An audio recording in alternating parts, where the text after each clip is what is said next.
Kali ini kita mau tes laptop HP13 yang masih pakai HDD dengan yang sudah upgrade SSD.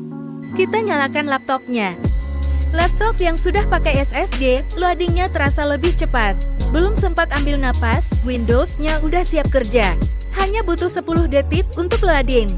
Sedangkan yang pakai HDD, loadingnya bisa sembari bikin kopi dan Indomie.